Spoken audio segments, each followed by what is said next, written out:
একটা বিড়ালকে মারতে পারছে না, সে আবার বড় মাফিয়া? কোনো টাকাই হবে না আর। গো!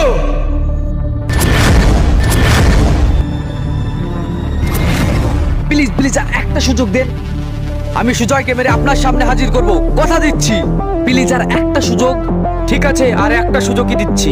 লাগলে আমার পোলাপানকেও সাথে নিস, কিন্তু সুজয়ের লাশ আমার চাই। ওকে।